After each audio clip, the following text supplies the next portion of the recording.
Every investigative journalist knows the weight of a cold case, the silence that settles over a file after the leads dry up and the headlines move on. But for the family of Kristen Galvan, that silence wasn't just a lack of answers.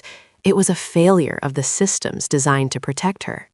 We've been following Kristen's story since she vanished from Spring, Texas on January 2, 2020. She was only 15, a former honor roll student and Girl Scout who was lured into a world no child should ever know. Today, we have the updates that have finally, after 6 years, changed everything. Let's look at the timeline, because the public records now reveal a devastating irony. Kristen disappeared just 2.5 weeks after she had been recovered from a sex trafficking ring on Houston's Bissonnette Street. She was traumatized, frightened, and according to her mother, Robin Corey, she was being threatened by the very people she had just escaped. One of those people was Ariane Jackson, an aspiring rapper known as Young Corleone. Court records show he was eventually sentenced to nearly 30 years for his role in trafficking Kristen and a dozen other women. But while the legal system moved forward with convictions, the search for Kristen herself seemed to stall. Until recently. For years, Robin Corey was told her daughter might be in Atlanta or still trapped in the underworld of Houston. She spent weekends in disguises, trailing leads, and working with private investigators. But the truth was closer than anyone realized.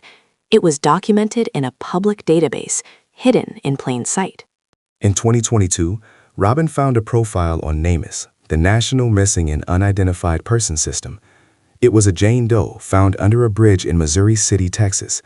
The forensic sketch looked exactly like Kristen. But when Robin asked the investigators to check, she was told it wasn't her. The DNA wasn't even tested for 3 more years. That brings us to the breakthrough from just weeks ago, in late January 2026. After years of pressure, a DNA test conducted in July 2025 finally confirmed the match. The remains found under that bridge back on January 29, 2020, just 3 weeks after Kristen went missing, were hers. It's a gut punch for this investigation, Alex. The remains, partial fragments of a skull, had been sitting in a lab for half a decade while her mother searched the streets. Public records now suggest Kristen was bound, beaten, and murdered almost immediately after her second disappearance. The recent lead that everyone was looking for wasn't a new sighting. It was a correction of a 5-year-old oversight. The authorities have now officially reclassified the case from a missing person to a murder investigation. And it raises the question we see so often in our reporting. How does a 15-year-old girl, already known to the system as a trafficking victim, get found and then lost again within the same month? Robin Corey said it best in a recent statement. No parent should have to solve their own daughter's case. Kristen was never missing in the traditional sense. She was waiting to be identified in a state-run facility while the world looked the other way. As this moves into a homicide investigation, the focus shifts to who was under that bridge in 2020. The conviction of her trafficker was a start, but for the Galvan family, the road to true justice is just beginning. We'll be here to track every filing and every new development as it happens.